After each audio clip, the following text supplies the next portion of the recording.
प्रभु की कैसी लीला थी, कैसी विडंबना थी ये लंकेश, कि एक ओर तो पिता ऋषि दधीचि ने अपने प्राणों का दान दिया और दूसरी ओर उनके पुत्र के रूप में स्वयं महादेव के रूप में जन्म लिया। लंकेश, माता सुवर्चा के हृदय में क्या बीत रही होगी।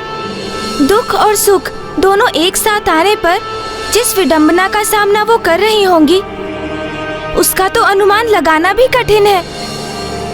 वो तो ये भी समझने में असमर्थ होंगी कि वो अपने पति, अपने स्वामी के गमन पर रुदन करे अथवा महादेव को पुत्र रूप में पाने का आनंद मनाए। लंकेश जी, जल ग्रहण कीजिए। उनका फिर क्या हुआ लंकेश?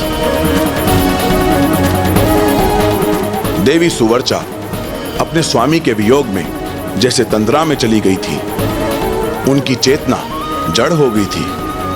किसी भी घटना का अब जैसे उन पर कोई प्रभाव ही नहीं पड़ रहा था। किंतु पूरे जग को प्रकाश देने वाले महादेव के नन्हे अवतार की किलकारियों ने उनका ध्यान खींच ही लिया। मेरे पुत्र, मेरे प्रभु, मेरे पुत्र, मेरे प्रभु, मेरे पुत्र। मैंने कहा था ना, जिनके दर्शन से सारा संसार खिलखिलाता है, शीघ्र ही वो हमारे अंत में खिलखिलाएंगे। जैसा मैंने कहा था वैसा ही हुआ ना। तो अब तो मुझे जगत कल्याण के लिए अस्थिदान की अनुमति दे दीजिए। स्वामी, स्वामी, रुकिए, अपने प्रभु को छोड़ के कहाँ जा रहे हैं? स्वामी, स्वामी, स्वामी, स्वामी, स्वामी, स्वामी, आप कहाँ चले गए स्वामी?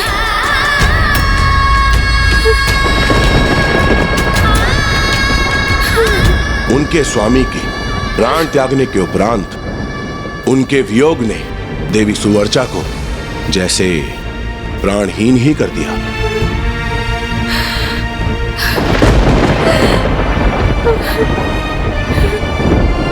स्वामी,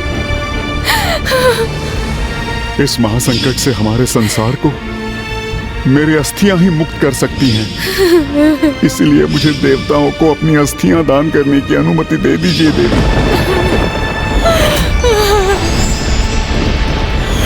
स्वामी, ये उचित नहीं है। नहीं स्वामी, नहीं, आपसे विलग होने की पीड़ा मैं नहीं सह सकती। नहीं रह सकती मैं आपके बिना स्वामी।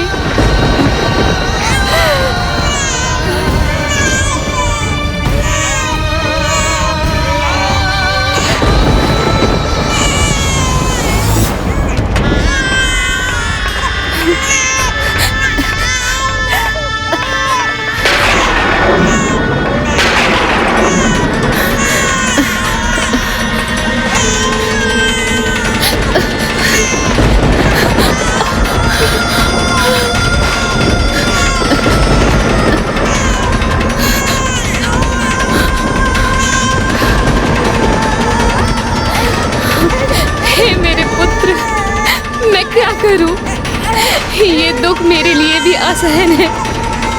मैं विवश हूँ, मैं क्या करूँ?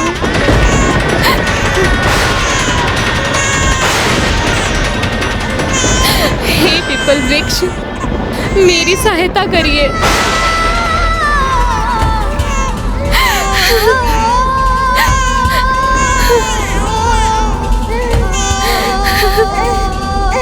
मुझे क्षमा करना पुत्र, मुझे क्षमा करना।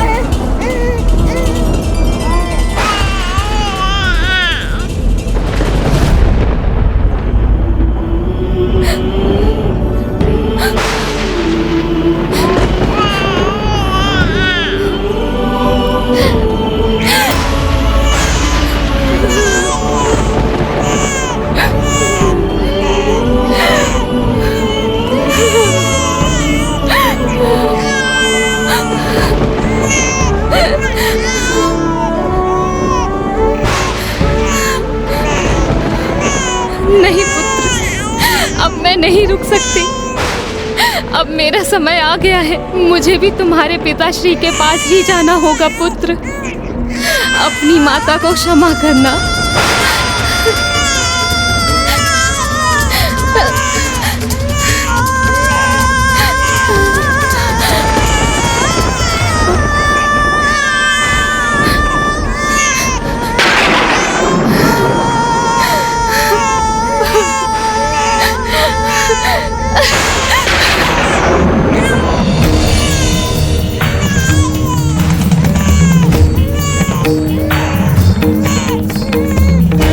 इस परिवार पर शनिदेव की ऐसी दृष्टि पड़ी कि एक नन्हा शिशु अपने माता पिता को खोकर संसार में अकेला रह गया।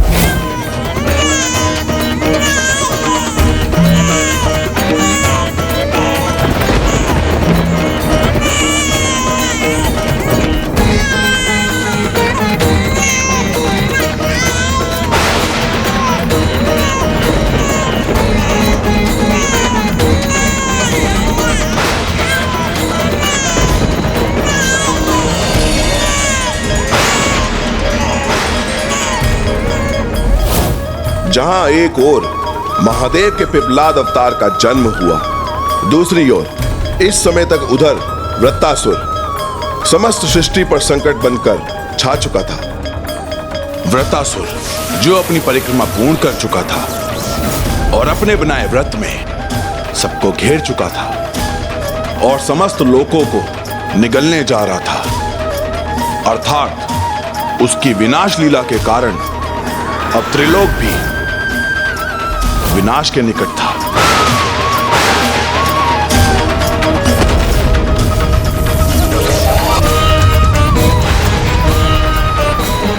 वृत्तासुर को रोकने में यदि और विलंब हुआ तो कहीं ऋषि दधीचि का महाबलिदान व्यर्थ ना हो जाए। मैं इतने महान ऋषि का परम बलिदान ऐसे ही व्यर्थ नहीं जाने दूंगा।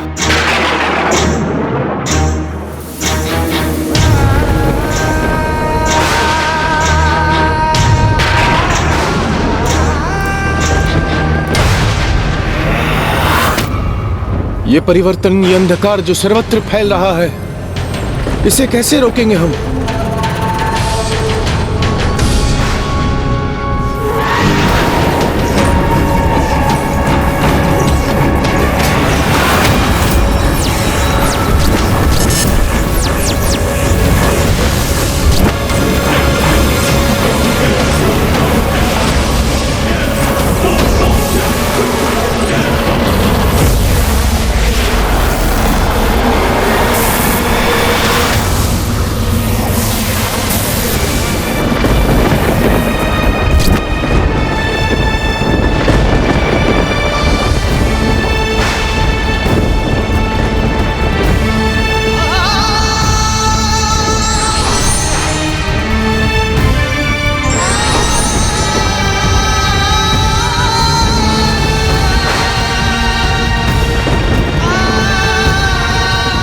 ऋषिवर की अस्थियों को लेकर देव शिल्पी विश्वकर्मा जी के समक्ष प्रस्तुत हुई और उनसे अनुरोध कीजिए कि वो इन अस्थियों से एक ऐसा शक्तिशाली और प्रबल अस्त्र उत्पन्न करे जिससे उस दुष्ट वृत्तासुर का अंत संभव हो सके।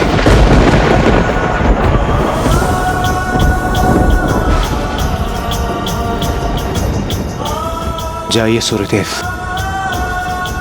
शीघ्र प्रस्थान कीजिए। इस अवधि में मैं उस दुष्ट वृत्तासुर को और आतंक मचाने से रोकने का प्रयास करता हूं। नहीं देवगण, आप में से कोई भी मेरे साथ नहीं चलेगा। आप सभी सूर्यदेव के साथ देवशिल्पी विश्वकर्मा जी के समक्ष प्रस्तुत हो। मेरे कारण उत्पन्न हुए उस शक्तिशाली दुष्ट वृत्तासुर को रोकने में अब मुझे किसी अन्य का, किसी भी प्रकार का कोई भी बलिदान स्वीकार नहीं है। इसलिए अब मैं स्वयं उस दुष्ट का सामना करूंगा।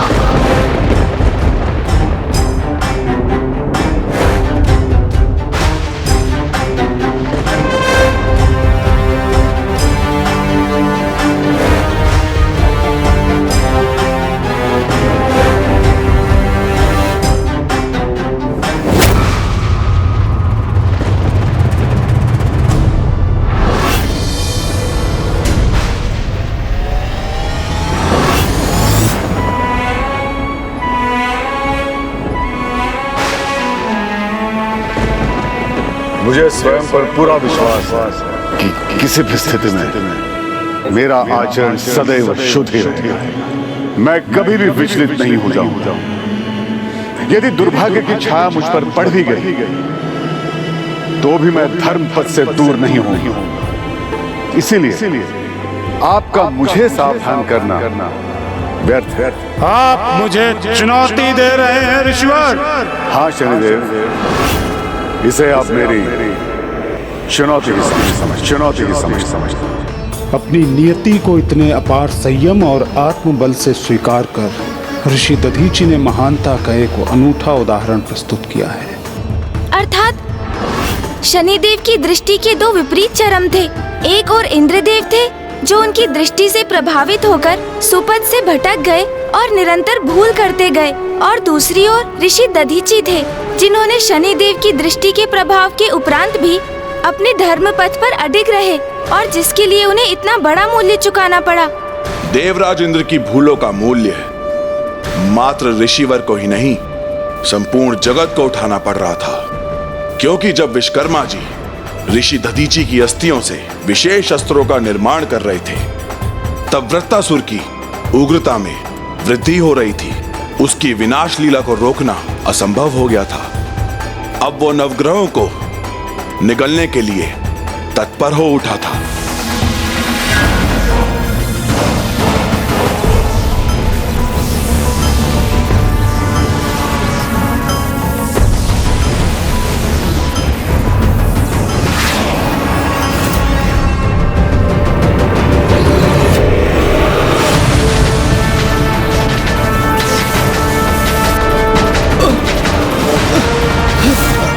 चंद्रदेव, चंद्रदेव,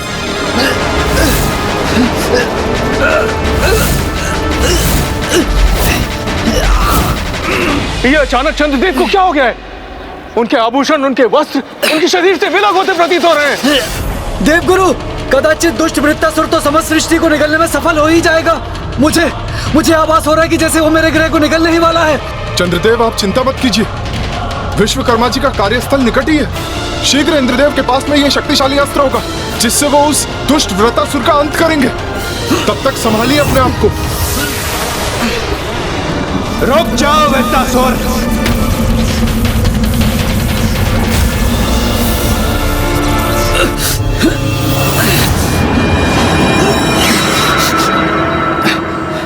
ये क्या हुआ? ऐसा आभास क्यों हुआ मुझे जैसे सब कुछ पूर्ववत हो गया? ओहो इंद्रदेव, तुम्हारा इतना दुस्साहस कि तुम मेरे सम्मुख प्रस्तुत हो गए, और वो भी निशस्त्र। वृत्तासुर, तुम्हारी शत्रुता मुझसे है। तुम्हारा जन्म मेरा अंत करने के लिए हुआ है। अब जब मैं स्वयं देवराज इंद्र तुम्हारे समक्ष प्रस्तुत हूं, तुम्हें मेरे कारण सृष्टि का विनाश करने की आवश्यकता नहीं है। आओ, युद्ध करो मुझसे। अब इतने विलंब के बाद तुम्हारे आगमन का क्या लाभ है इंद्रदेव? और वैसे भी मैंने तुमसे युद्ध करने का विचार त्याग दिया है। अब इस सृष्टि के अंत के साथ ही मैं तुम्हारा अंत करूंगा इंद्रदेव। और वैसे भी एक दुर्बल देवता से मुझे युद्ध करने में कोई रुचि नहीं है।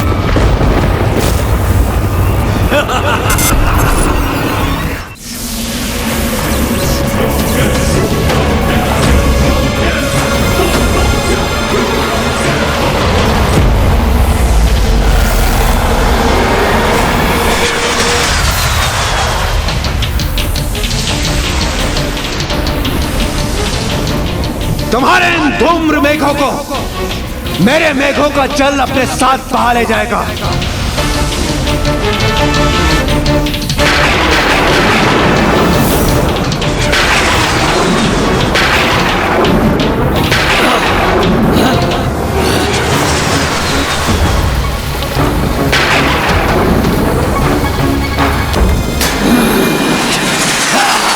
वृत्तासुर हूं मैं। मेरे प्रहार को विफल करना इतना सरल नहीं देवराज इंद्र।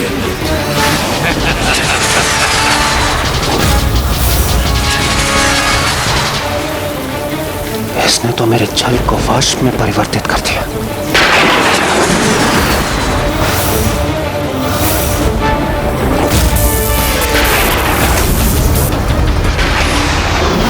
लो देवराज, अब मैं तुम्हारे मेघों को ही मिटा दूंगा।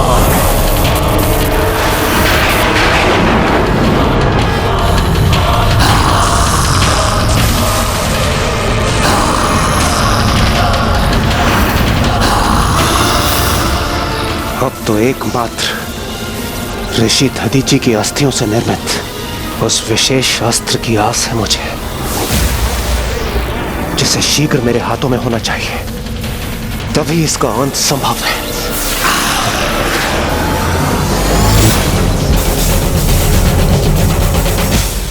इस अस्त्र के निर्माण हेतु इन अस्थियों का पिघलना अत्यंत आवश्यक है, किंतु यह कार्य इतना आसान नहीं है, क्योंकि कदाचित हम सभी देवताओं का समुचित तेज भी ऋषि दधीचि के अस्थियों को पिघलाने के लिए पर्याप्त नहीं है। अतः हमें अपनी संपूर्ण शक्ति का प्रयोग करना होगा, तभी ऋषि दधीचि का इतना बड़ा बलिदान सार्थक सिद्ध हो सकेगा।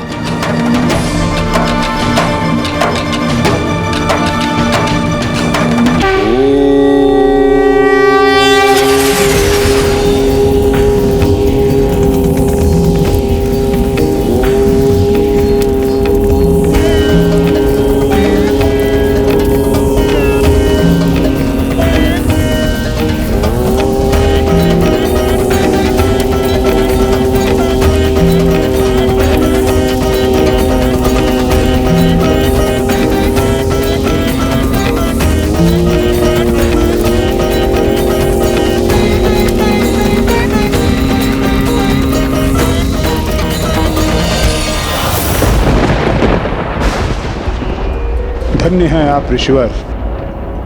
प्राण दान करते समय भी विचलित नहीं हुए आप। अपनी चुनौती पर सर्वथा स्थिर रहे, अंत तक धर्मोचित मार्ग से विचलित नहीं हुए। आपके इस महान त्याग ने मुझे अत्यंत प्रभावित कर दिया।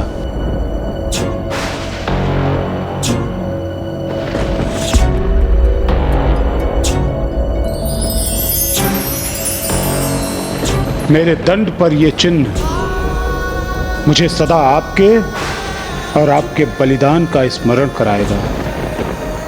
यदि अवसर प्राप्त हुआ ऋषिवर, तो मैं आपको आपके इस बलिदान का प्रतिफल अवश्य दूंगा। अपने पूर्ण हृदय से मैं आपकी इस भक्ति, शक्ति और बलिदान के लिए आपका अभिवादन करता हूँ ऋषिवर। महर्षि दधीचि के बलिदान के कारण अन्य देवताओं की संपूर्ण शक्तियों से वो विशेष अस्त्र अब अपना आकार धारण करने लगा था।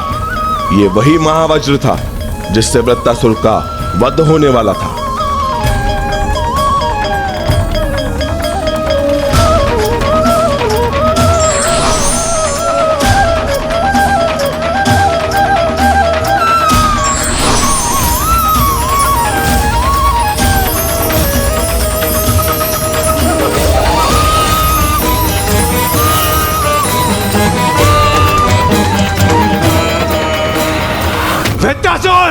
मैं तुम्हें अंतिम चेतावनी दे रहा हूं।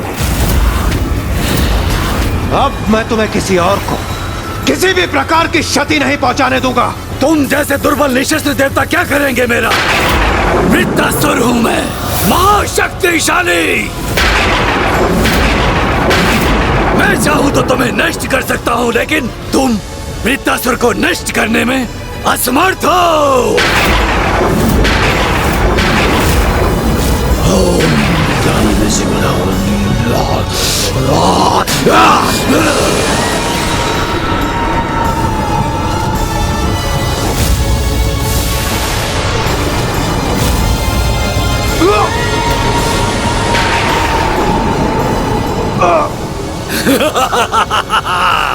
अब मेरे बंदी बनकर तुम मेरे कार्य में बाधा नहीं बन सकते।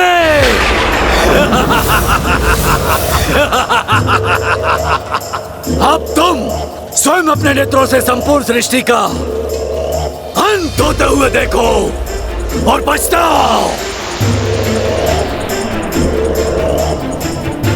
आभास करो तुमने किससे शत्रुता मोल ली है। अब अंत में तुम भी मेरे उदर में समा जाओ।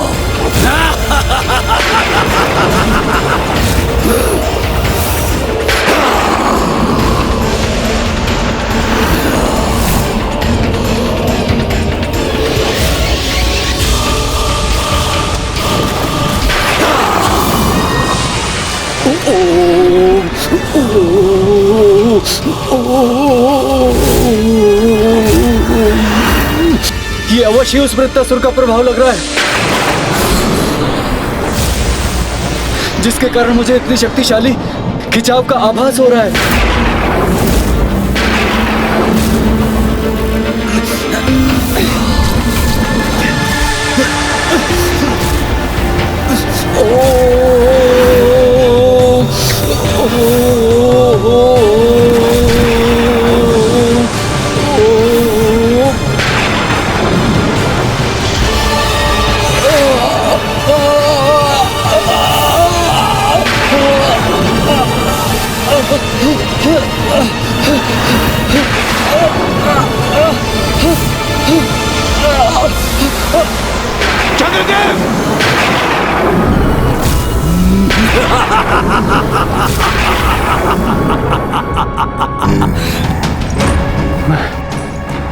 मैं चंद्रदेव की रक्षा नहीं कर पाया। हाँ इंद्रदेव, तुम कुछ नहीं कर सकते।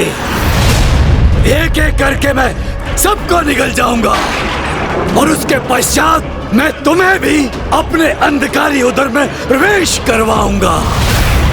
देखो तुम स्वयं अपने नेत्रों से देखो कि तुम्हारी करनी का क्या फल है।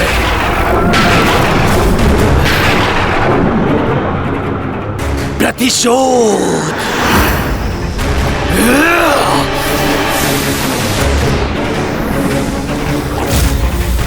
जब भी सृष्टि पर प्रभु के किसी भी भक्त पर कोई संकट आता है तो प्रभु महादेव स्वयं उसकी सहायता के लिए वचनबद्ध हो जाते हैं। किंतु ऐसे समय में जब उनका अवतार ही स्वयं अपनी मां अपने पिता के लिए विलाप कर रहा था, कोई उसके निकट नहीं था। अर्थात मेरे प्रभु महादेव शिव शंकर शंभू एक शिशु के रूप में निपुण अकेले ही रह गए।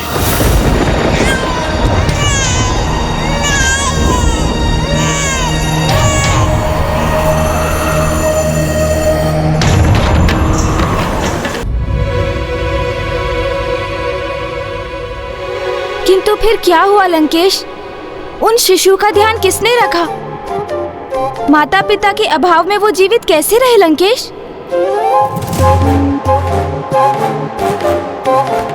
जब संतान रुदन करता है तो मां कहीं भी हो अपने संतान के रुदन से उसकी पुकार सुनाई दे ही जाती है। किंतु उनकी पुकार किसने सुनी? आप ही ने अभी कहा था कि उनकी माता उन्हें सदा के लिए छोड़कर चली गई थी। फिर वो प्रभु के शिशु रूप की पुकार कैसे सुन सकती थी? अपने बालक के पास लौटकर कैसे आ सकती थी वो? जिन्होंने उनको जन्म दिया वो मां उनको त्यागने पर विवश थी, किंतु जो संपूर्ण जगत की माता है, संपूर्ण संसार की पालक है, वो तो सर्वथा सर्वोत्थ व्याप्त है और संतान का कष्ट ना ही उनकी दृष्टि से छिपता है और ना ही उनसे देखा जाता है। आप उन्हीं माता का उल्लेख कर रहे हैं ना लंकेश, जिनके कारण जगत में कोई अनाथ नहीं? वो जगत जननी जो मेरी, आपकी और सृष्टि के प्रत्येक चराचर जीव की माता है, वो जो कभी किसी को अकेला नहीं रहने देती और जो अपनी संतान की पीड़ा का एक ही स्वर सुन उसकी ओर भागी चली आती हैं।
नित्यानंद करी वराभय करी सौंदर्य रत्नाकरी निर्धूताखिल घोर पावन करी प्रत्यक्ष माहेश्वरी प्राणेयाचल वंश पावन करी काशीपुराधीश्वरी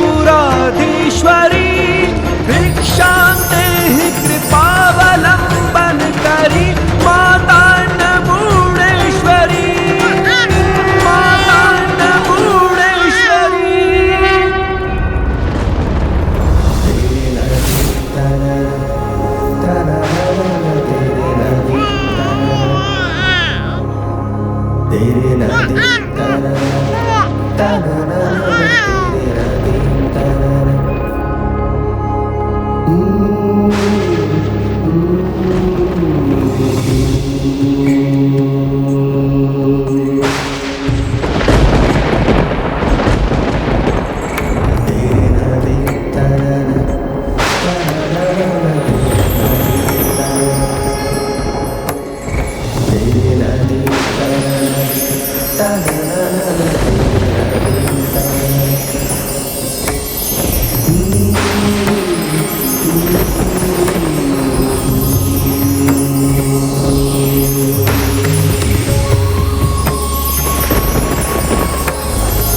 आप जो स्वयं भ्राता श्री हरि नारायण के प्रति रूप हैं, हे महान पीपल वृक्ष, इस शिशु की माता देवी सुवर्चना ने एक बहुत बड़ा दान किया है। इसे आपकी छत्र छाया में त्याग कर आपको इसके पालन पोषण का दायित्व सौंपा है। इसीलिए आज से आप ही इसके पिता बनकर इसकी रक्षा करेंगे।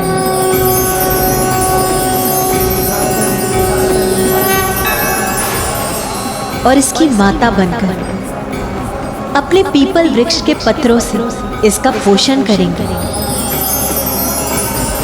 जिसके लिए मैंने आपके पत्रों को पौष्टिक तत्वों से परिपूर्ण कर दिया है। आपने जो उत्तरदायित्व मुझे दिया है, मैं उसे अवश्य पूर्ण करूंगा।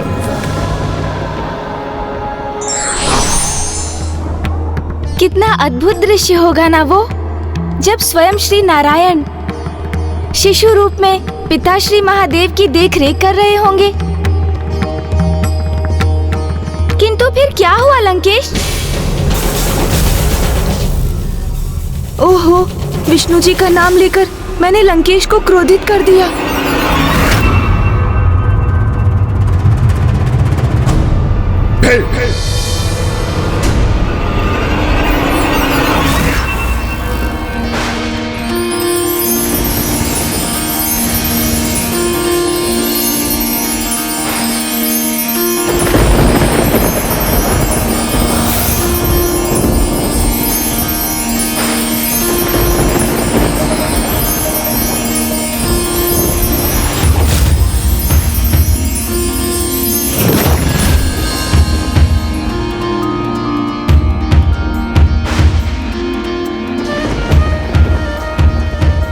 तुम अनाथ नहीं हो पुत्र, स्वयं जगत के पालनहार भ्राता श्री हरि नारायण पीपल वृक्ष के रूप तुम्हारा ध्यान रखेंगे पुत्र, और पीपल वृक्ष के पत्रों से पोषण प्राप्त कर तुम्हारा विकास होगा, और जगत में तुम पिपलाद के नाम से विख्यात हो, पिपलाद के नाम से पिपलाद के नाम से विख्यात हो।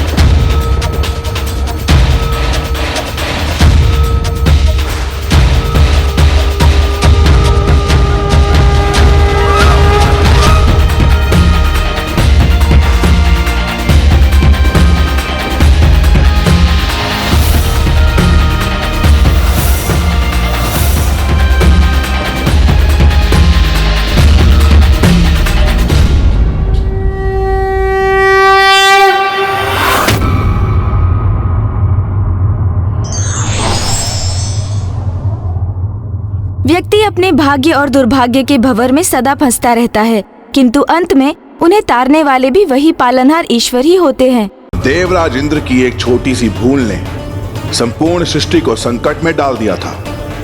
वृत्तासुर ब्रह्मांड के बड़े भाग को निगल चुका था। चंद्र ग्रह के पश्चात मंगल पर भी उसकी कुदृष्टि थी।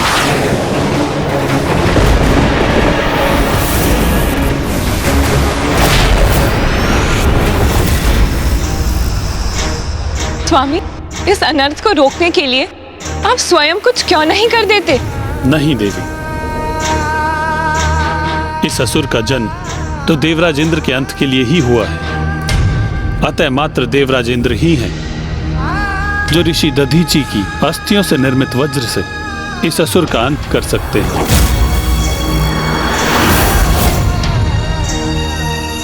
देवताओं का विलंब कहीं अनर्थकारी ना प्रमाणित हो जाए।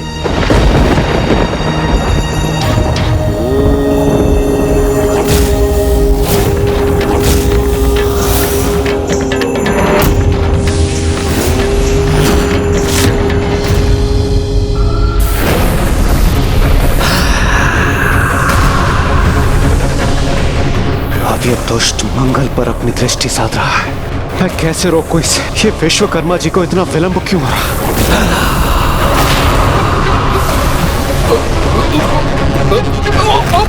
पुत्र! माता, प्रतीत होता है ये वृत्तासुर आपके पुत्र मंगल को निगले जा रहा है। पुत्र मंगल!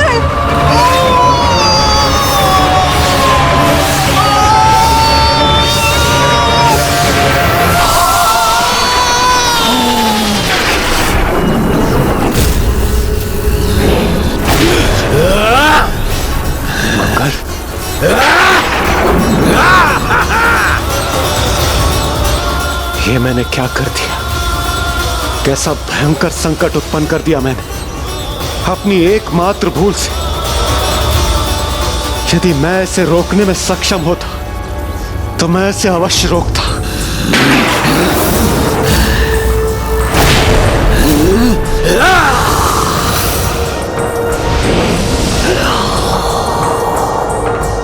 अब इस अनिष्टकारी खिंचाव का प्रभाव तो मुझ पर भी हो रहा है।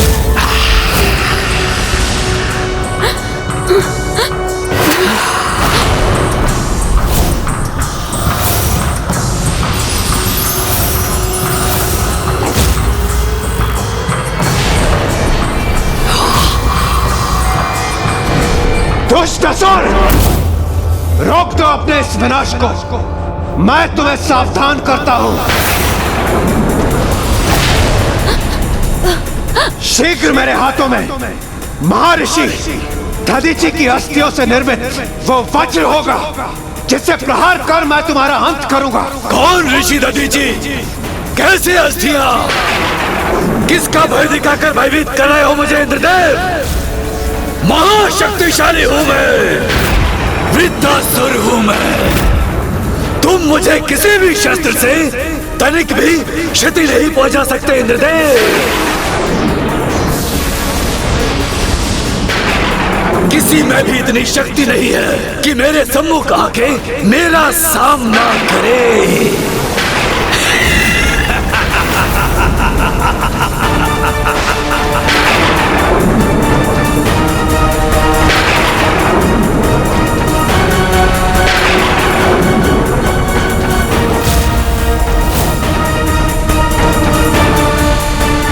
धैर्य रखिए देवी, धैर्य रखिए।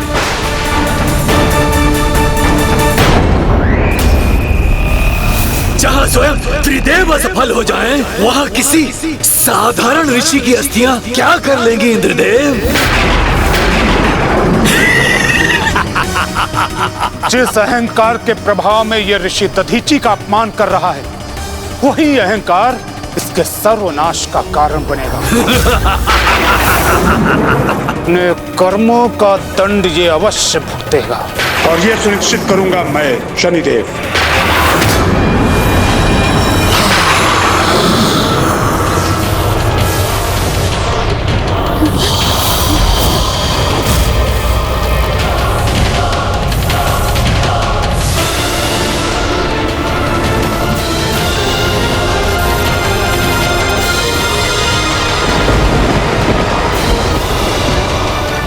शनिदेव का वृत्तासुर के मुख में समाने के पीछे यही उद्देश्य था कि वो उस दुष्ट पर अपनी घातक दृष्टिपात कर सके।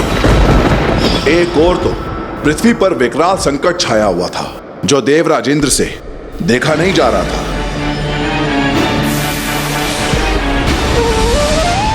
और दूसरी ओर वो वज्र जिसकी गणना संसार में सर्वाधिक शक्तिशाली अस्त्रों में की जाती है, जो परम त्याग, आत्मबल और आत्मिक शक्ति का प्रतीक था, जो इन सभी श्रेष्ठ गुणों का परिणाम था, वो अब प्रकट हो चुका था।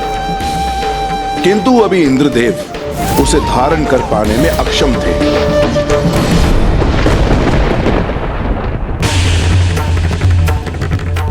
हे प्रभु श्री हरि नारायण, मुझ तक मेरा अस्त्र पहुंचाने में मेरी सहायता कीजिए प्रभु, सहायता कीजिए।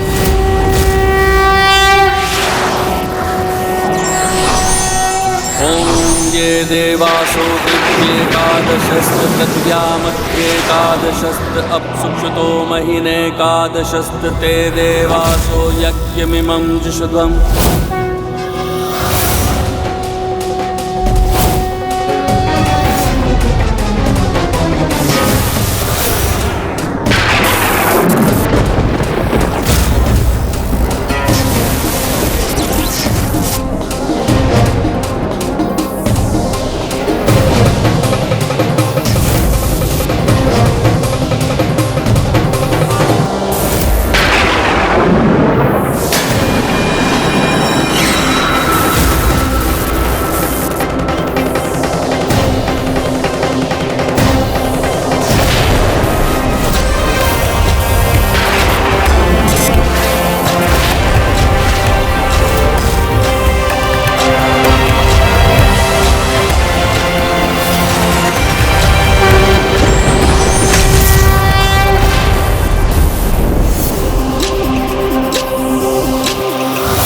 अब इस दिव्यास्त्र की सहायता से मैं इस ग्रह को रोक दूंगा।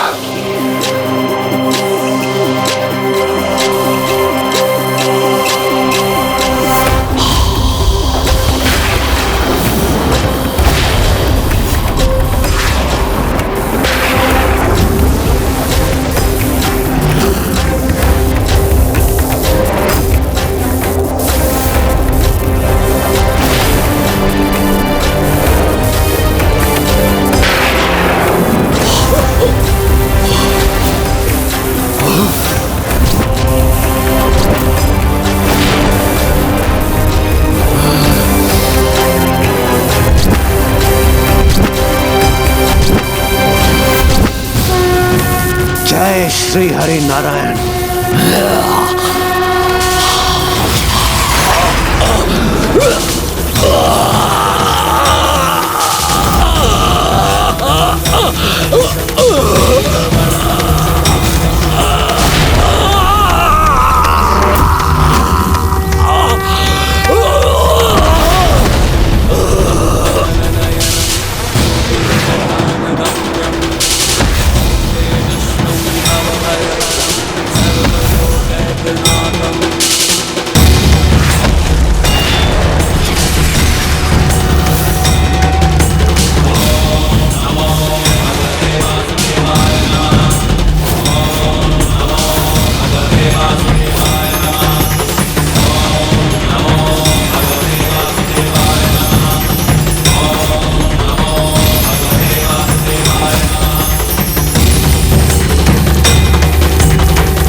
ऋषि दधीचि के अस्थियों से निर्मित वज्र ने वृत्तासुर का मात्र वध ही नहीं किया, अपितु संपूर्ण ब्रह्मांड से उसके प्रभाव का लेश मात्र ही मिटा दिया और सब कुछ यथावत कर दिया। हाँ गौरी पुत्र, ये ऋषि दधीचि के ही त्याग का परिणाम है, जो अभी भी संसार सुरक्षित है। लंकेश जी, ऋषि दधीचि के पुत्र पिप्लाद का क्या हुआ? महादेव के प्रथम अवतार और माँ द्वारा दिया हुआ प्यारा नाम पिप्लाद, उसके पश्चात बालक पिप्लाद का भरण पोषण पीपल वृक्ष ने ही किया। उसी की छाल उसके वस्त्र बने, उसी की छांव गरोंदा तो उसके पत्तों से बालक पिपलाद ने अपना उदर भरा। अब मुझे ज्ञात हुआ कि भक्त क्यों पीपल वृक्ष की महानता और महिमा को इतना महत्व देते हैं।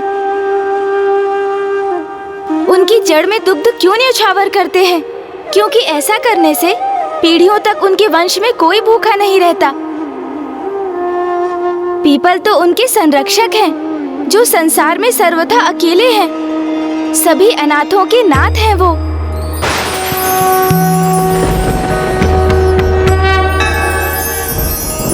आपका साथ तो अत्यंत आनंददायक है। मेरी जैसी कुशाग्र बुद्धि संपन्न यदि मेरी किसी से भेंट हुई है तो वो आप ही हैं गौरी पुत्र। मेरे एकमात्र संकेत से आप कथा का संपूर्ण मर्म समझ जाते हैं। मैं तो पुनः यही कहूँगा लंकेश कि इसमें आपका ही श्रेय है। आपकी ही संगति का प्रभाव है ये। लंकेश जी, जल ग्रहण कीजिए। माता अन्नपूर्ण की कृपा से पीपल वृक्ष को अन्य पोषक तत्व प्राप्त हुए जो स्वास्थ्य के लिए अत्यंत लाभदायक थे। ये एक ऐसे वृक्ष हैं जिनके निकट प्राण वायु प्रचुर मात्रा में सदैव रहती है। उसी पीपल वृक्ष के छत्र छाया में पलकर शिशु अवस्था से बाल अवस्था में पहुंचे प्रभु पिपलाद।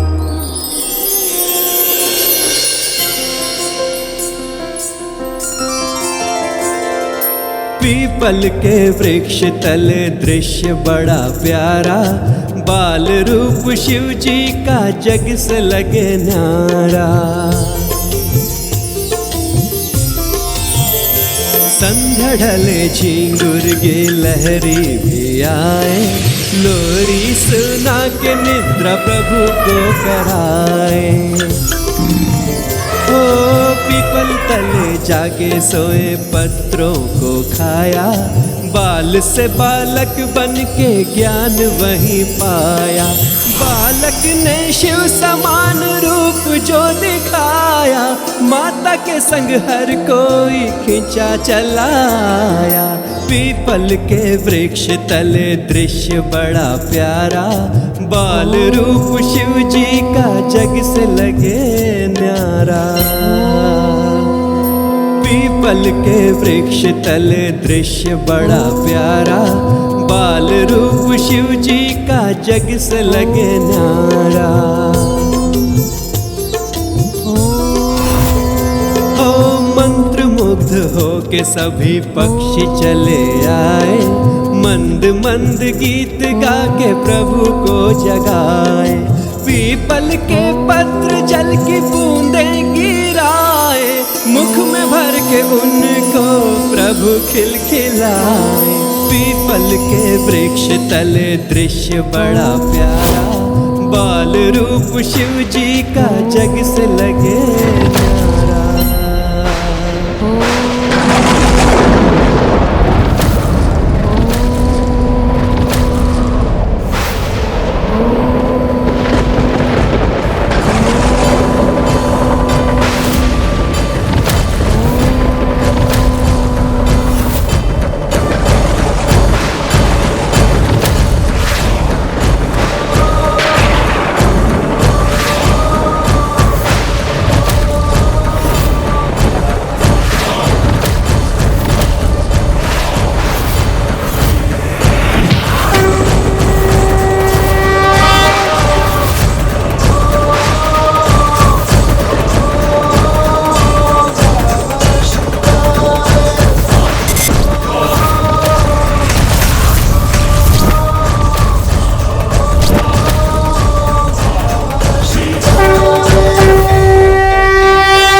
मनभावन जिसने आप सभी को इतना मंत्रमुग्ध कर दिया। आपके ही बाल स्वरूप में स्वामी, अत्यंत मनोहर है आपका ये रूप।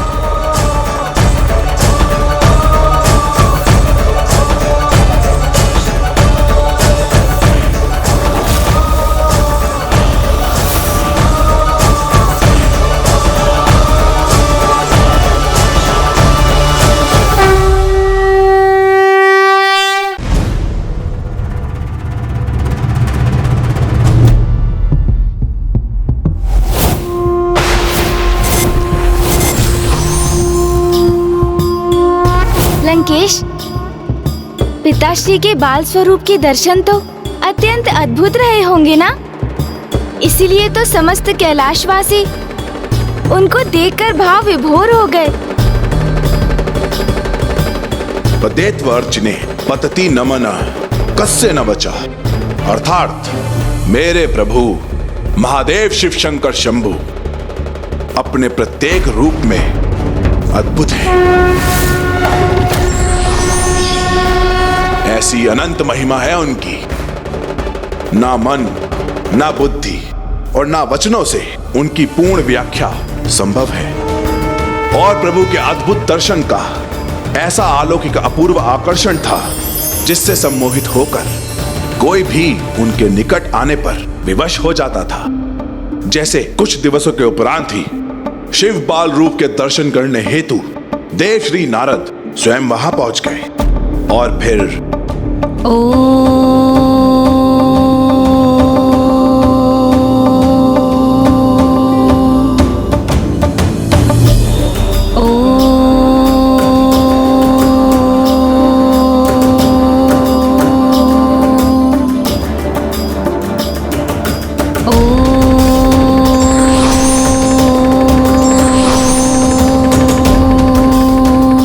दिव्य स्वरूप है भोलेनाथ का।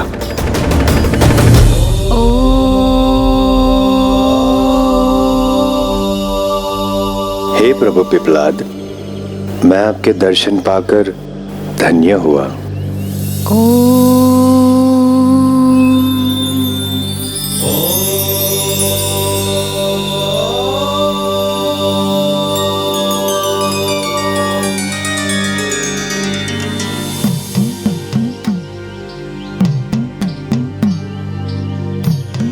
पिपलाद,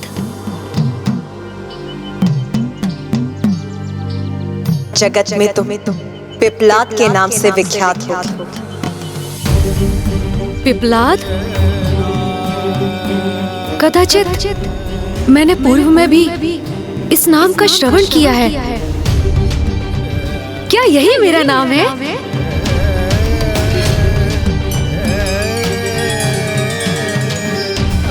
पिपलाद।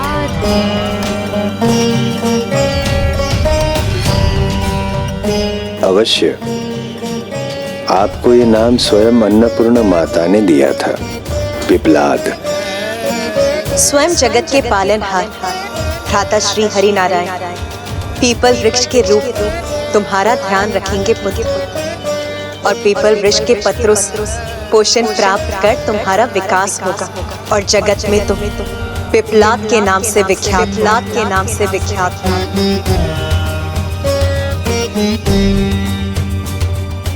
तो क्या आप ही मेरे पिता हैं और मुझे मेरी माता के निकट ले जाने आए हैं? स्वयं जगत पिता के स्वरूप होकर ये मुझसे कैसा प्रश्न कर रहे हैं? मुझसे पूछ रहे हैं कि क्या मैं उनका पिता हूँ? निसदा मदसा सा गरे सा निसदा मदसा। मैं तो सन्यासी हूँ, ऋषि नारद मेरा नाम है।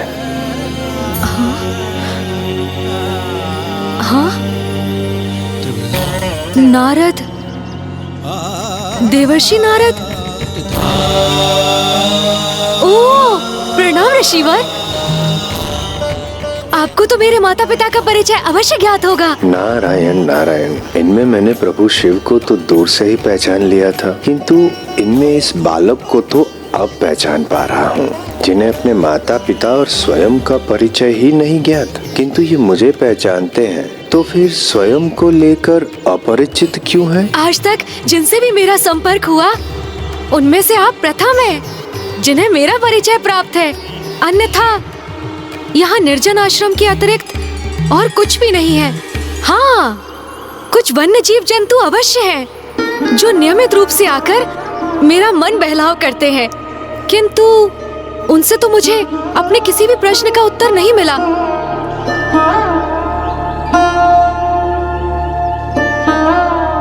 फिर इस पीपल वृक्ष की छाया ने ही मुझे मेरे माता पिता का स्नेह दिया, मेरा पालन पोषण किया मैंने इनसे प्रश्न किया, मुझे तो कोई उत्तर नहीं दिया, किंतु इनके पत्तों की सरसराहट से ओम की ध्वनि प्रस्फुटित हुई। मैंने निरंतर ओम शब्द का जाप किया तो मुझे ज्ञान प्राप्ति हुई, परंतु स्वयं अपना परिचय ज्ञात न कर सका कि मैं कौन हूं, क्या हूं, मेरा अस्तित्व क्या है।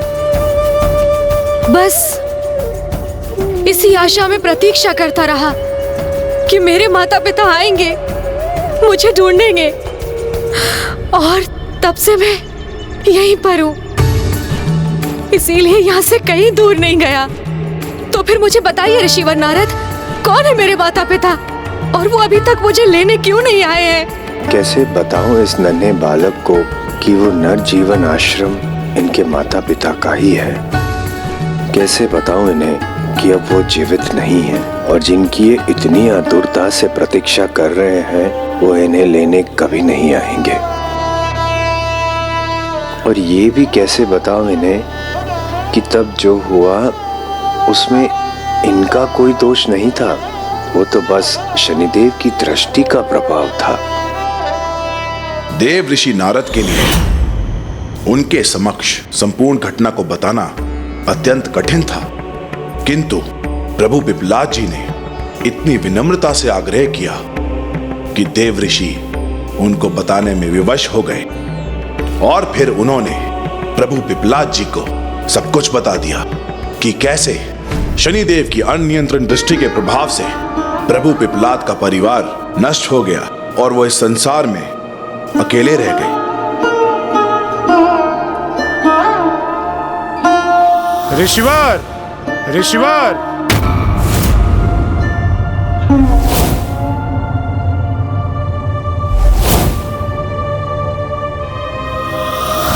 देवराज इंद्र के साथ छल किया है आपने, इसका उचित दंड आपको अवश्य प्राप्त होगा।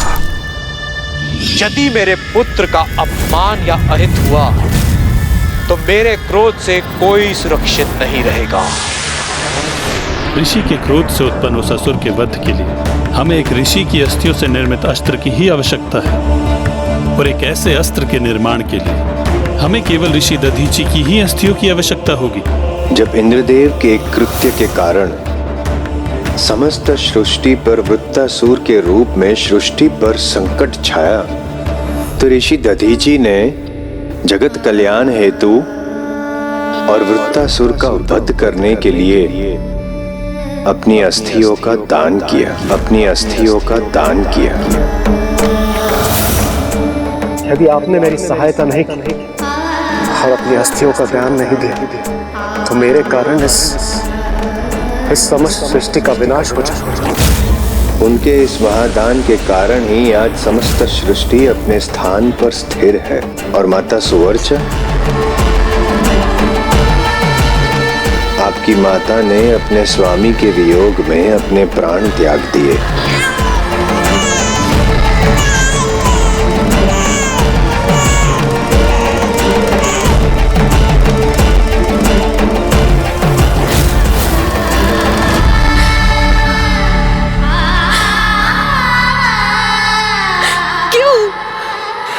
परिवार के साथ ऐसा क्यों हुआ? क्यों मेरे पिता को अपनी अस्थियों का दान, मेरी माता को अपने प्राण त्यागने के लिए विवश होना पड़ा? नारायण नारायण, जो कुछ भी हुआ शनि दृष्टि के कारण हुआ, और फिर शनि दृष्टि के कारण ऋषिवर के समक्ष ऐसी कठिन परिस्थिति उत्पन्न हुई कि संसार की रक्षा हेतु उन्हें अपने प्राण त्यागने पर विवश होना पड़ा।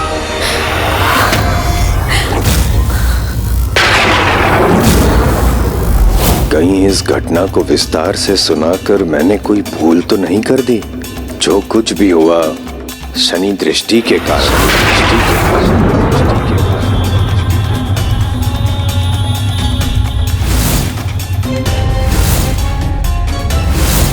माता, माता!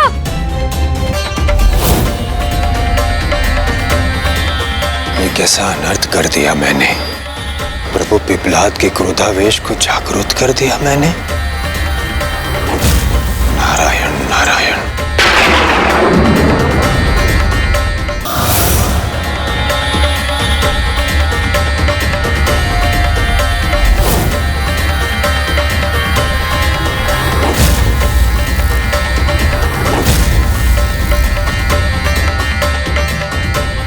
माता!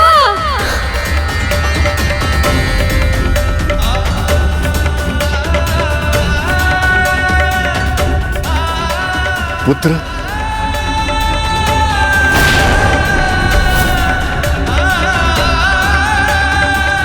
पिताश्री। पुत्र। हाँ?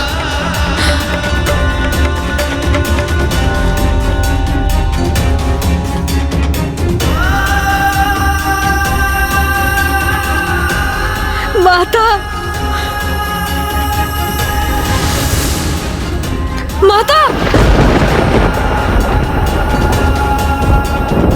माँ नहीं, यहाँ तो मात्र कुछ अवशेष है उनकी कुटिया के। पिताश्री! पिताश्री! पिताश्री! कहाँ है आप पिताश्री? पिताश्री!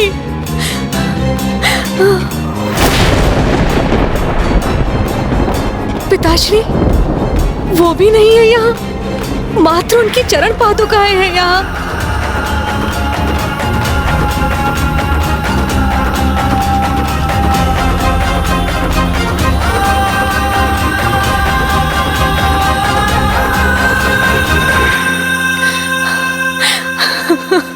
पिताश्री!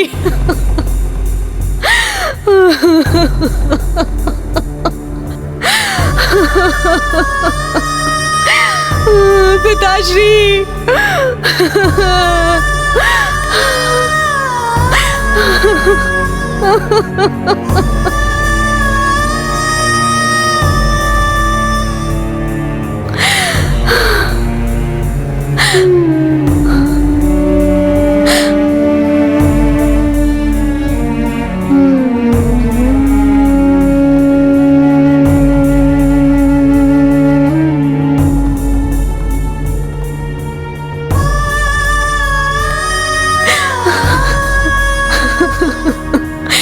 पिताश्री!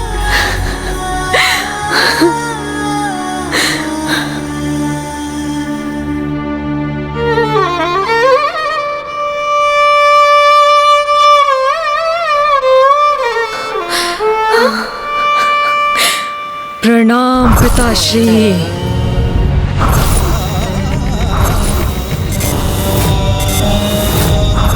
अन्याय नहीं है तो क्या है ये?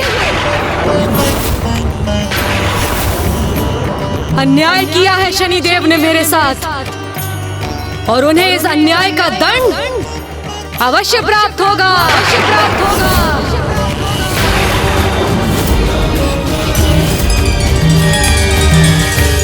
प्रभु पिपलाद के साथ तो ये बहुत ही दुखद हुआ लंकेश जी, और अब तो वे बहुत कुपित भी हो चुके थे। लंकेश जी, जल ग्रहण कीजिए।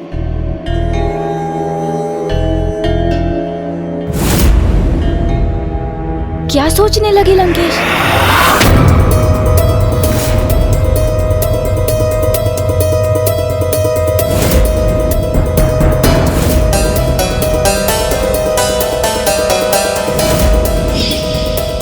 मैं तो इस संपूर्ण यात्रा में निरंतर इस कलश से जल ग्रहण करता रहा हूँ, किंतु तब भी अभी तक इसमें जल शेष है। कहीं उसके पीछे गणेश जी का कोई परोक्ष प्रयोजन तो नहीं?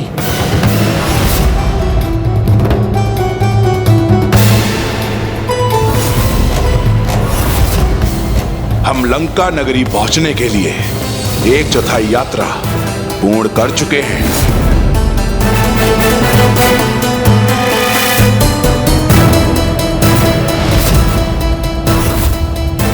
इस यात्रा में हमने सर्वप्रथम वन पार किया, फिर पर्वत, और अब तीव्र धूप में हम ये मरुस्थल भी पार करने वाले हैं। इस समूचे समय में आप मुझे इस कलश से जल प्रदान करते रहे, फिर क्या कारण है जो अभी भी इसमें जल शेष है।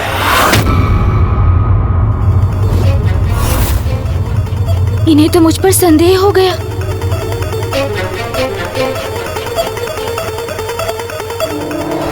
मुझे बताइए गौरी पुत्र, ये कैसे संभव है? अब क्या कहूं मैं? इसमें आपका क्या गुप्त प्रयोजन हित है? इसके पीछे क्या आशय है आपका?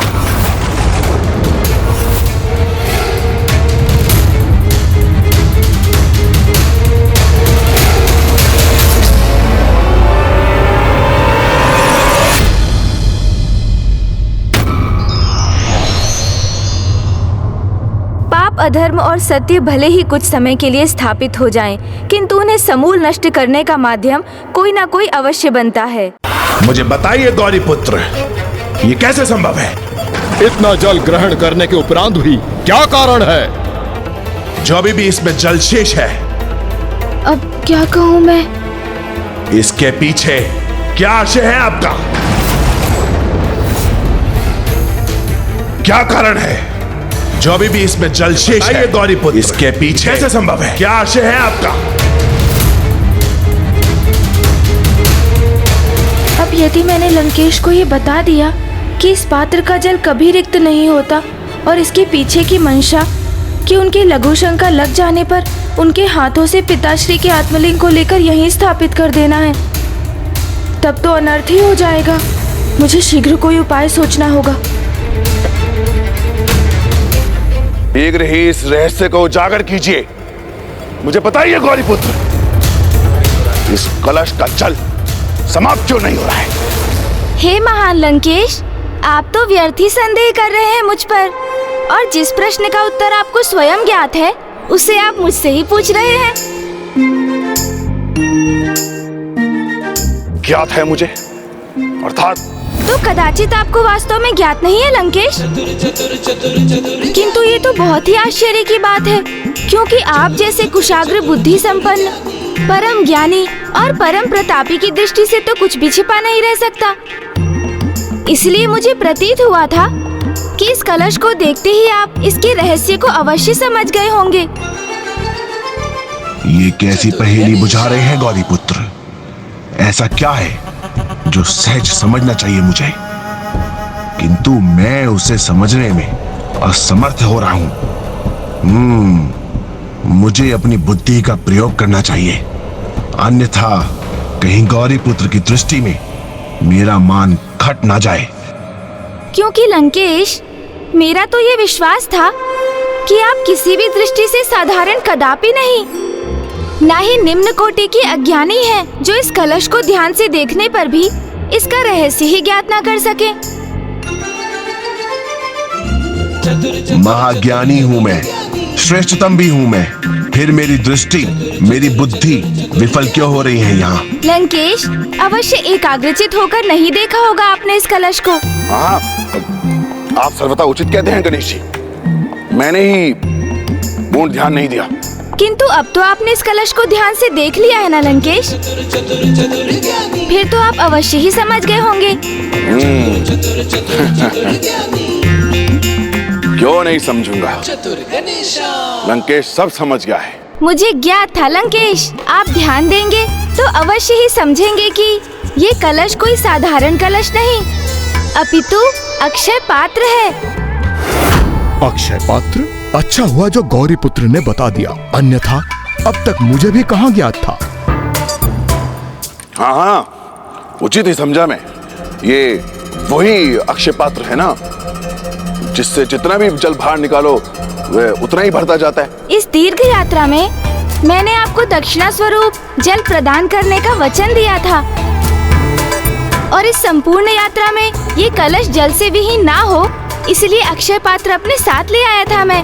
किंतु क्या इससे कोई भूल अथवा मुझसे कोई दोष हुआ लंकेश? नहीं नहीं, आपका कोई दोष नहीं, मैं तो बस आप छोड़िए गणेश जी, जो मैंने कहा आप उसे भूल जाइए।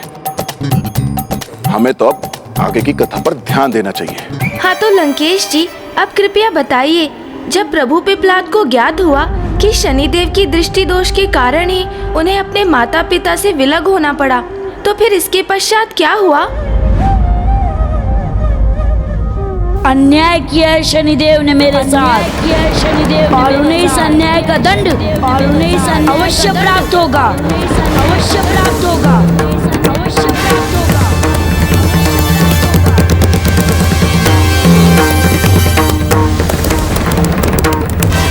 शनिदेव, शनिदेव, शनिदेव,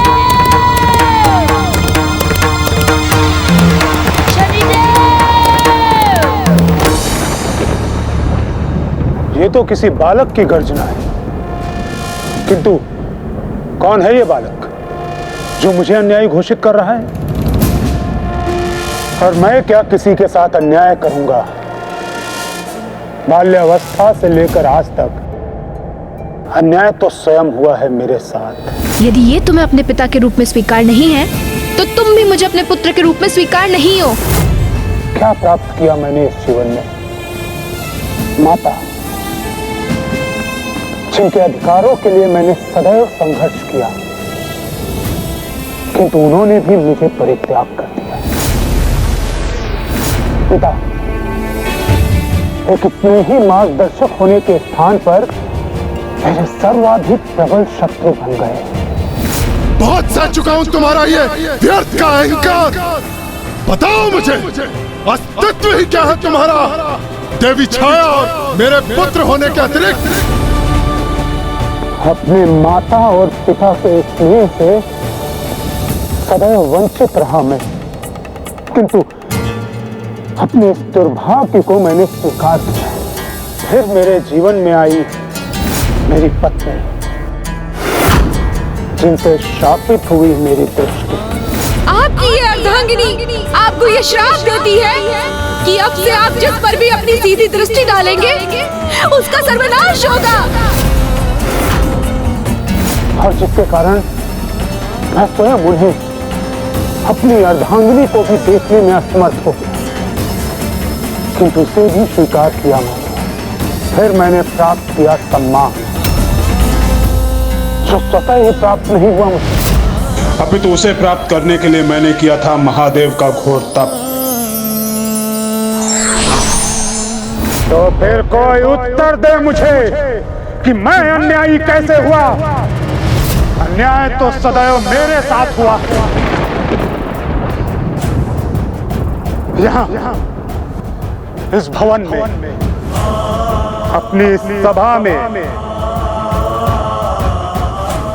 कोई भी ऐसा नहीं है जिससे दृष्टि मिलाकर अपने हृदय की बात कर सके ये देवपद से सुशोभित शनि।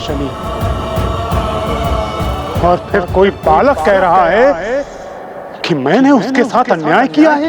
अन्याय नहीं है तो क्या है ये? यदि उनकी माता का तिरस्कार हुआ तो इसमें मेरा क्या दोष है? यदि वो अपने पिता से कुपित थे तो क्या इसमें भी मेरा दोष था? उनके और मेरे पिता के मध्य स्पर्धा, क्या इसमें भी मेरा दोष था? और हो भी कैसे सकता है किसी अजन्मे शिशु का दोष? कोई मुझे बताए कि कर्म फल के दाता ने मुझे किस कर्मों का दंड दिया है? मेरे पिता को मुझसे क्यों छीन लिया? मेरी माँ की ममता से क्यों वंचित किया? मेरा गृह, मेरा परिवार, मेरा सर्वस्व छीना है उन्होंने। यदि माता अन्नपूर्णा ने मुझ पर ध्यान न दिया होता, उस पीपल के वृक्ष की छत्र छाया मुझ पर ना प्राप्त हुई होती, तो इस अनाथ शिशु का क्या होता? इसका पालन पोषण कौन करता? उन्होंने जो अन्याय किया है मेरे साथ, इसका उत्तर तो उन कर्म फलदाता शनिदेव को देना ही होगा।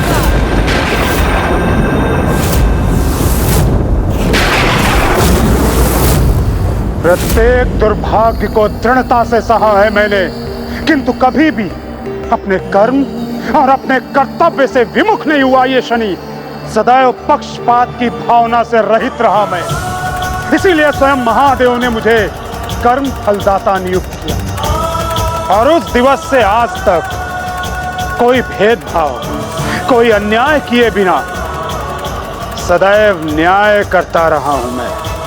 भले ही ऐसा करने में स्वयं मेरे हृदय को ही अपार पीड़ा क्यों ना हुई हो, किंतु सभी को उनके कर्मों के अनुसार ही फल प्रदान करने का दायित्व निभाया मैंने।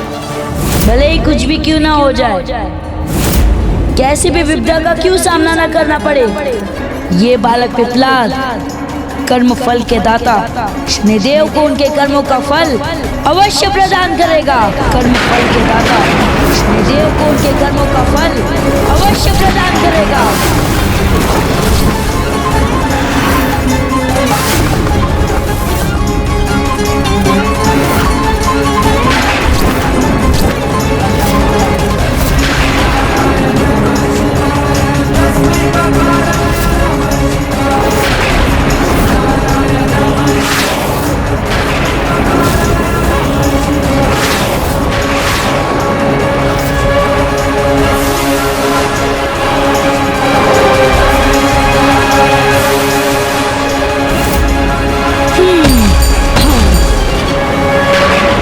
सावधान हो जाइए शनिदेव, सावधान हो जाइए। मैं आ रहा हूँ, मैं आ रहा हूँ, मैं आ रहा हूँ।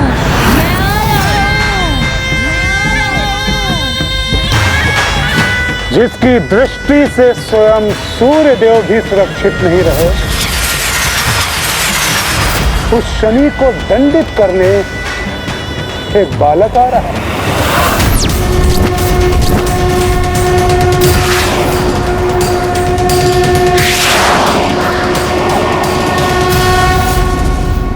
तो क्या प्रभु पिपलाद मात्र एक वृक्ष की सूखी डाल को अस्त्र रूप में धारण कर ग्रहों की अधिपतियों से संघर्ष करने, अहितकर दृष्टि वाले शनि देव से जूझने, उनसे उत्तर प्राप्त करने निकल पड़े थे? हाँ गौरी पुत्र, अपार साहस का परिचय देते हुए वो अपनी इस यात्रा पर निकल गए और शीघ्र ही वो सूर्य मंडल के निकट पहुंच गए।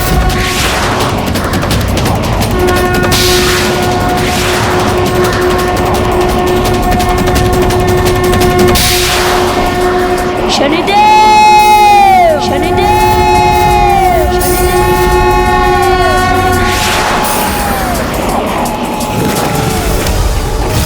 हे सौरमंडल के समस्त ग्रहों के अधिपतियों, हे चंद्रदेव, हे बुधदेव, हे मंगलदेव, हे बृहस्पति देव, हे शुक्रदेव, हे राहु और केतु, आप सभी उस बालक को रोकिए और उसे समझाइए कि शनि देव के समक्ष आकर वो अपने विनाश को चुनौती ना दे।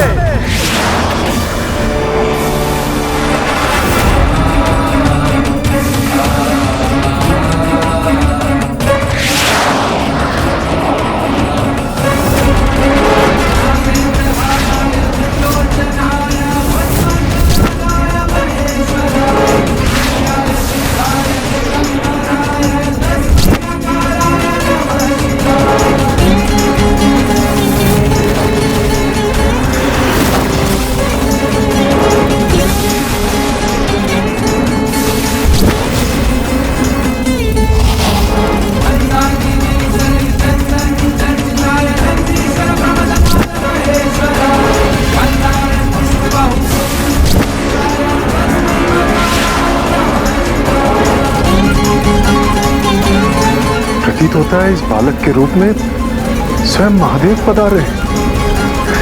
प्रभु,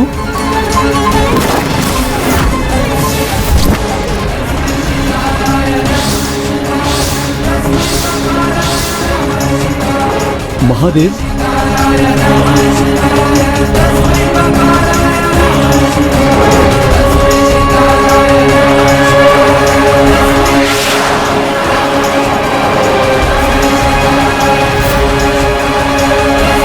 ये क्या हो गया इन ग्रहों के अधिपतियों को? जिसे रोकने आए थे हाथ जोड़कर उसी का अभिवादन क्यों कर रहे हैं?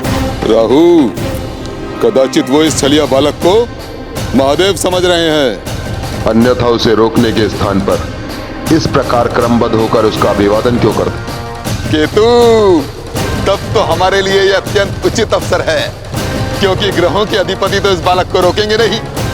क्यों ना हमने इस कार्य के लिए विवश कर शनिदेव से मित्रता स्थापित कर ले, जिससे भविष्य में कभी शनिदेव हम पर अपनी दृष्टि न डाले। राहु, ये तो अत्यंत उत्तम विचार है, किंतु ये तो बताओ हम करेंगे कैसे? क्या योजना है तुम्हारी? केतु, काल सर्प योग। काल सर्प योग, ये क्या होता है लंकेश? ये तो एक अत्यंत प्रभावकारी योग है। अधिकतर मनुष्यों की यह मान्यता है कि इस योग का जुड़ाव किसी सहाय वेशधर सर्प अथवा अन्य गंभीर अनिष्ट से है, किंतु ये योग तो उससे भी कहीं अधिक प्रभावित है, क्योंकि वास्तविकता तो ये है कि ये योग राहु और केतु द्वारा विशेष स्थान पर स्थित होकर अन्य ग्रहों के अधिपतियों को अपने मध्य बांधकर उन्हें अशक्त करने से उत्पन्न होता है।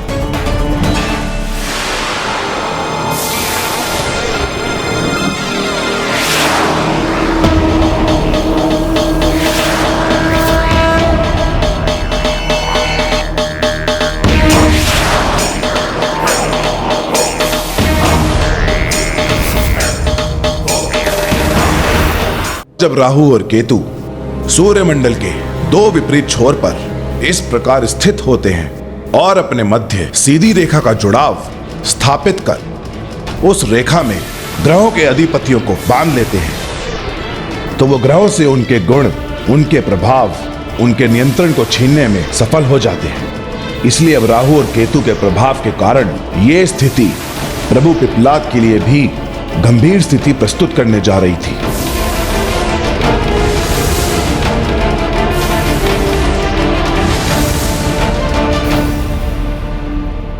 एक बार ये सीधी रेखा मेरा और केतु का जुड़ाव करने में सफल हो गई तो काल सर्प योग का आरंभ हो जाएगा और अन्य सभी ग्रहों के अधिपति इसके प्रभाव में आकर इस बालक को रोकने का कार्य करेंगे।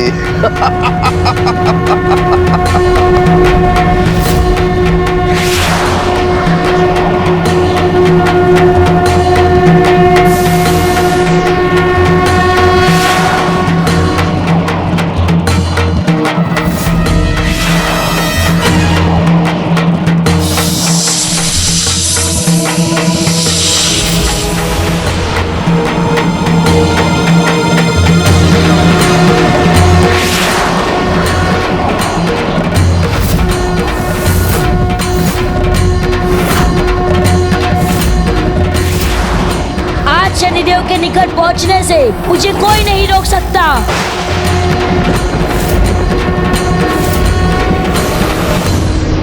जिन शनिदेव के प्रकोप से पूरा संसार भयभीत रहता है, उनसे निडर रहकर प्रभु पिप्पलाद समस्त ग्रहों का सामना करने में तत्पर थे, जो काल सर्प योग के प्रभाव में उनका मार्ग रोके खड़े थे।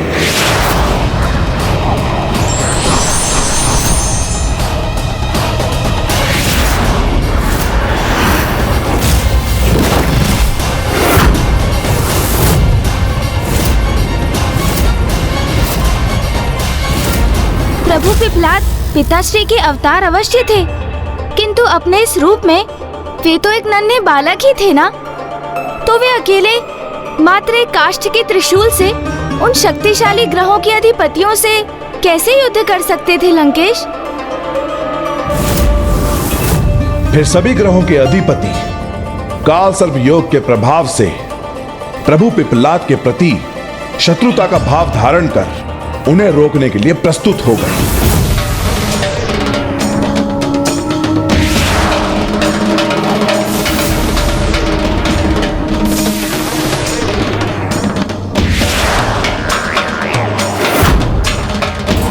चंद्रदेव, रोक लीजिए इस छलिया बालक को, जो महादेव की वेशभूषा धारण कर हम शिव भक्तों को छलने के आश्रय से यहाँ प्रवेश करना चाहता है।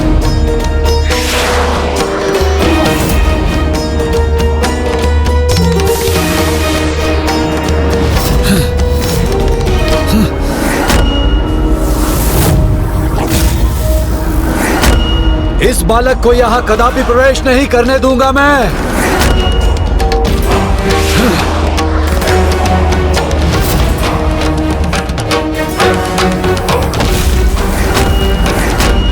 वहीं रुक जाओ बालक। तुम क्या समझते हो कि प्रभु शिव का रूप धारण करोगे और यहाँ पहुंचकर हम सूर्यमंडल के ग्रहों के अधिपतियों को छलने में सफल हो जाओगे? रुक जाओ वहीं। नहीं, मुझे शनिदेव के निकट जाने से कोई नहीं रोक सकता।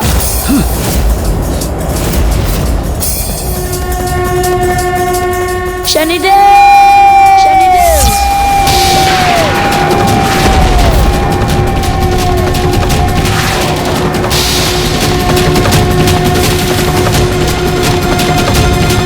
इस मानचित्र के द्वारा सब कुछ देखा जा सकता है और मुझे ज्ञात है चंद्रदेव इस बालक को वहीं रोक देंगे जो भटक कर यहाँ तक आ पहुंचा है और जिसे ये भ्रम है कि मैं उसके साथ अन्याय करूंगा, जबकि मैं तो स्वयं ही उसे अपने समक्ष ना आने देकर उसे अपनी अनिष्टकारी दृष्टि से रक्षित करने का प्रयास कर रहा हूं, क्योंकि यदि मेरी दृष्टि उस पर पड़ी तो इसका विनाश निश्चित है।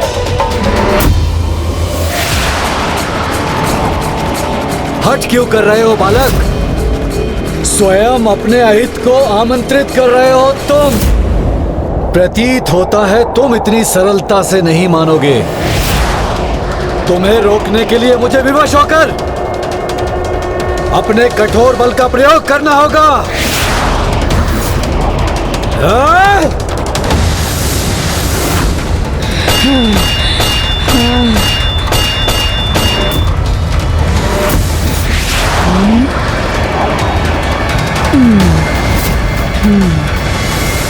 आज मेरे सामने कैसी भी बाधा क्यों ना आ जाए, किंतु वो मुझे नहीं रोक सकती।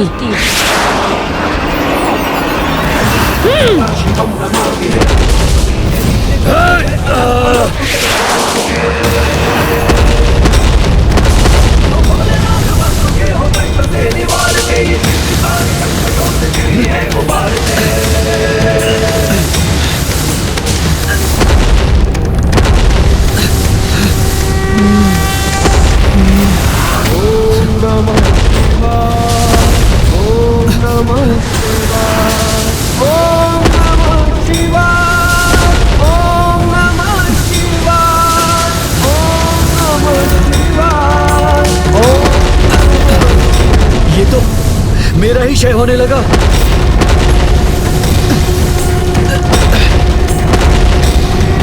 ऐसा क्यों हुआ लंकेश? चंद्रदेव का तेज अचानक क्यों लुप्त होने लगा और उनका ग्रह अचानक प्रकाश विहीन क्यों हो गया? क्या ये चंद्रदेव पर प्रभु पिप्लाद के किसी प्रभाव का परिणाम था? नहीं गौरी पुत्र, प्रभु पिप्लाद को तो कुछ करने की आवश्यकता ही नहीं हुई। चंद्रदेव का क्षय तो प्रभु के कुछ करे बिना ही आरंभ हो गया था। क्षय होने लगा अर्थात वो क्षीण और दुर्बल पड़ने लगे। किंतु ऐसा क्यों लंकेश? चंद्रदेव पे तो श्राप का प्रभाव था। शाप? कैसा शाप? चंद्रदेव को ये शाप किसने दिया था और क्यों लंकेश? धैर्य रखिए गौरी पुत्र, मैं आपको इस प्रसंग का संपूर्ण विवरण दूंगा। चंद्र के क्षय और वृद्धि के नियमित चक्र का आरंभ कैसे हुआ, उसकी कथा मैं आपको विस्तार से सुनाऊंगा। कंटीला पौधा?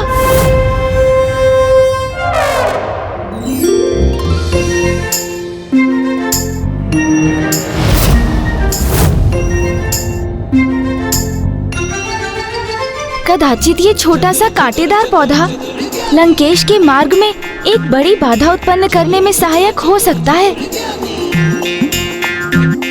इसलिए उनके इस पौधे के निकट पहुंचने तक मैं लंकेश का ध्यान इसकी ओर आकृष्ट ही नहीं करूंगा। और फिर अकस्मात जब मैं उनके समक्ष से हटूंगा तो इस कंटीले पौधे को देखकर लंकेश अपने चरणों को इस पर पड़ने से रोकने का प्रयास करेंगे और अपना संतुलन खो बैठेंगे। तब आत्मलिंग भूमि का स्पर्श कर यही मध्य भारत में स्थापित हो जाएंगे।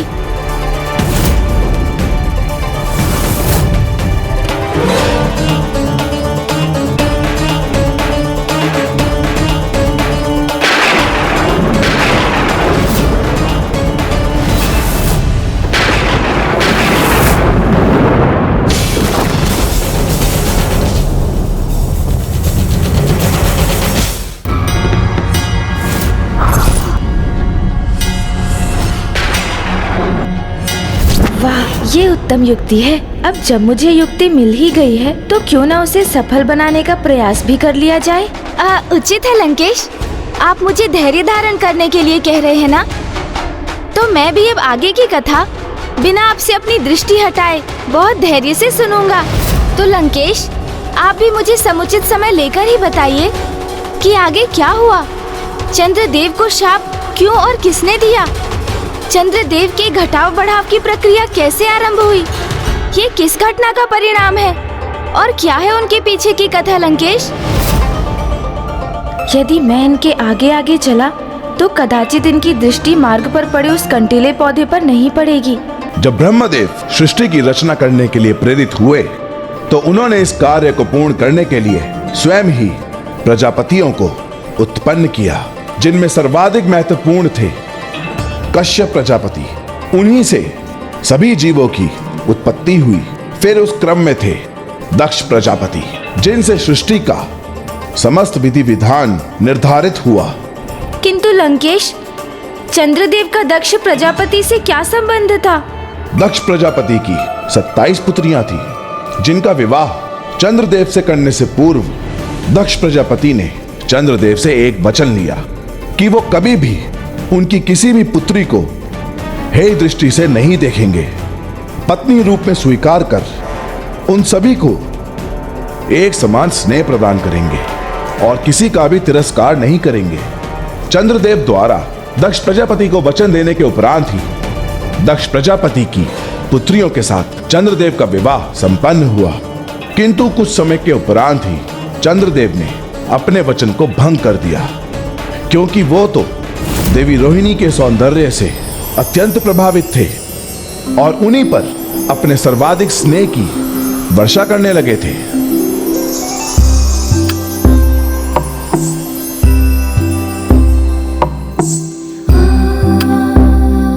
तब देवी कृतिका एवं दक्ष प्रजापति की 25 पुत्रियां चंद्रदेव द्वारा तिरस्कार से अत्यंत व्यथित थी और दक्ष प्रजापति से इसका उल्लेख किया। तब दक्ष प्रजापति का तीव्र क्रोध जागृत हुआ और वो क्रोधित होकर चंद्रलोक जा पहुंचे। चंद्रदेव! चंद्रदेव!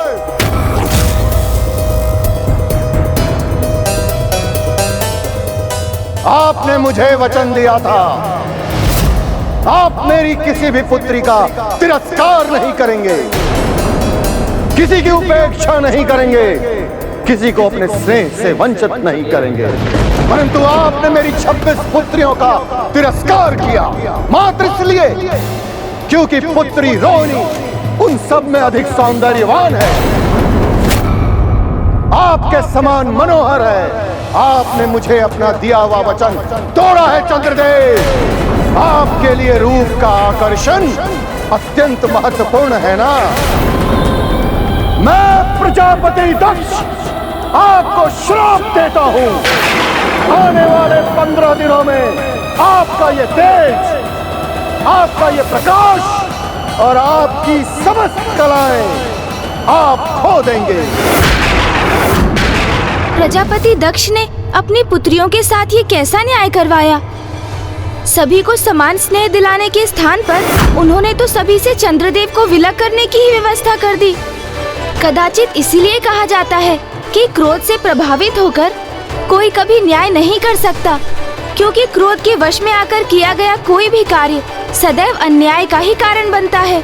जब दक्ष प्रजापति को उनकी सभी पुत्रियों ने उनका श्राप लौटाने की गुहार लगाई, तब दक्ष प्रजापति को यह समझ आ गई कि उन्होंने अपना धैर्य खोने के कारण बहुत बड़ा अन्याय किया है।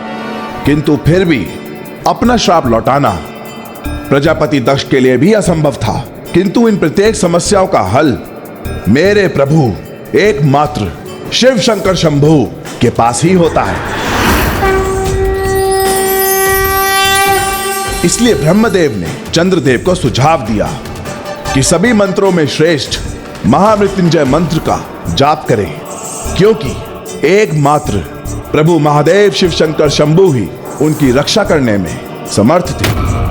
चंद्रदेव को ज्ञात था कि उनके पास अब अधिक समय शेष नहीं है, उनके जीवन में मात्र 14 दिन ही शेष हैं, तो यथाशीघ्र वो सौराष्ट्र पहुंचे और उन्होंने सागर तट पर एक पार्थिव शिवलिंग का निर्माण कर अपना जाप आरंभ किया। ओम त्र्यंबकं यजामहे सुगंधिं पुष्टिवर्धनम् उर्वारुकमिव बन्धनामृत्यैर्मुक्षीयमामृता। इतने अपार कष्ट और कठिनाइयों का चंद्रदेव बड़ी ही दृढ़ता के साथ सामना करते रहे और वो निरंतर अपनी परिक्रमा और मंत्रों का जाप करते रहे। और उन 14 दिवसों में चंद्रदेव का क्षय भी होता रहा और वो अंतिम रात्रि भी आ गई जो उनके अस्तित्व की अंतिम रात्रि थी। सुगंधिं पुष्टिवर्धनम् उर्वारुकमिव बन्धनात् मृत्यैर्मुक्षीयमामृता।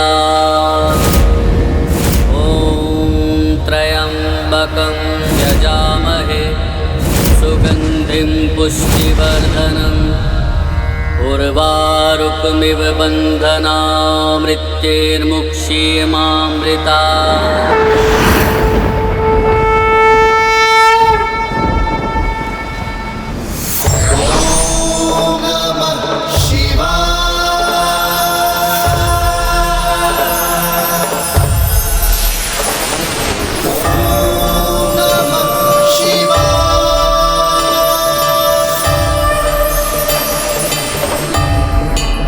जैसा कि मैंने आपसे कहा, आपदा किसी भी प्रकार की आए, वो मेरे प्रभु महादेव ही हैं, जो इसका निवारण भी कर देते हैं। किंतु ये विरोधाभास देखिए लंकेश, जिन्होंने उन्हें जीवन दान दिया, उन्हीं प्रभु महादेव के अवतार के समक्ष चंद्रदेव अपने अस्त्र धारण कर उन्हें आगे बढ़ने से रोकने के लिए प्रस्तुत हो गए थे।